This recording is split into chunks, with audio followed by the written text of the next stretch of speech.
So in this video, basically, we're just going to decide which is the best method to solve each of these quadratic equations. So let's look at the first one.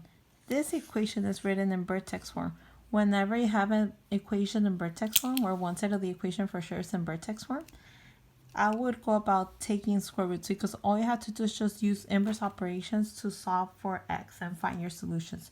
So whenever you have a quadratic equation in vertex form, you go about the square roots method.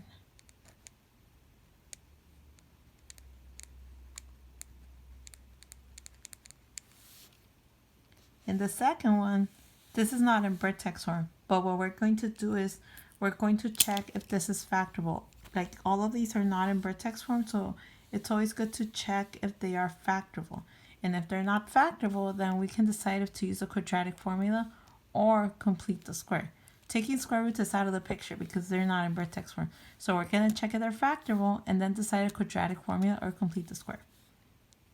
So this one, you can always do a quick check by using the diamond to check if they're factorable. So A is 1 here, B is 8, C is 7. That's the coefficient of the square term, coefficient of the linear term, and the constant term. 8 times C is 7. The B goes down here.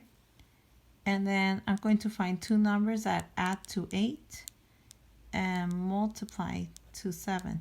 So in here, 7 and 1, multiply to 7 and add to 8. So this is factorable.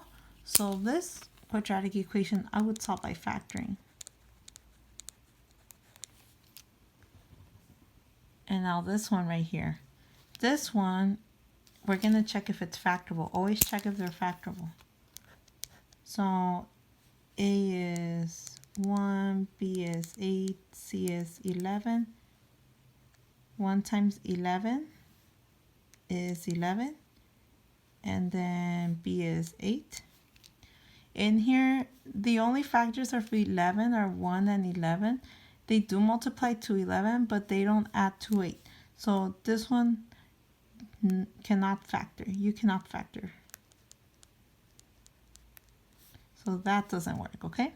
So in here, but one thing I do notice is that the B term right here in the middle is even. So whenever your B is even, that means you can use completing the square. Whenever your B is even and you cannot factor, you can use completing the square. Also, completing the square is easier when A equals 1. So when A equals 1 and your B is even, you go about completing the square.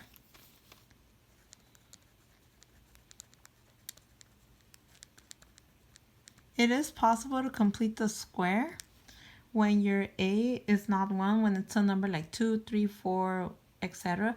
But it does involve more steps. But I recommend completing the square when your A is 1 and when your B is even, okay? In here, we're going to check if we can factor this. Always check if you can factor.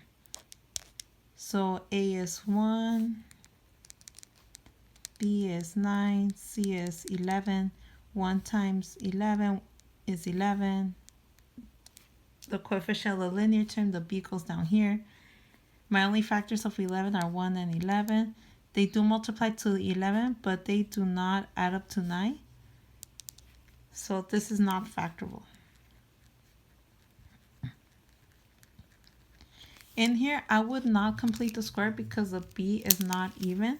That is because if I divide the B by 2, whenever I complete the square, I'm going to get 4.5, and I'm going to be working a lot with decimals. So in here, what I would use, since completing the square is going to get a little complex, I would go about the quadratic formula.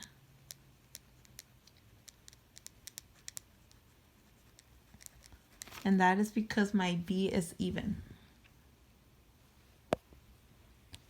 In here, I do have an even B. But over here, my A is not 0. But before deciding that this is not factorable, we can do a quick check if we can factor. 2 times 7 is 14. Then we have 8 down here. So factors for 14 are 1, 2, 7, and 11. So 1 times 7, 14. They don't add to 18. 2 and 7 won't work. So in here, this is not factorable.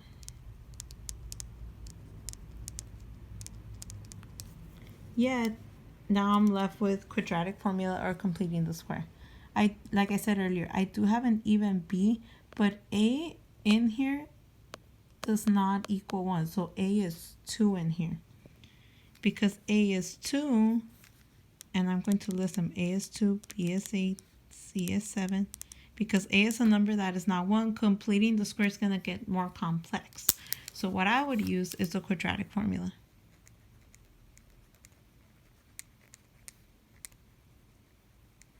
to find my solutions. That is because my a is not equal to 1. And those are your methods.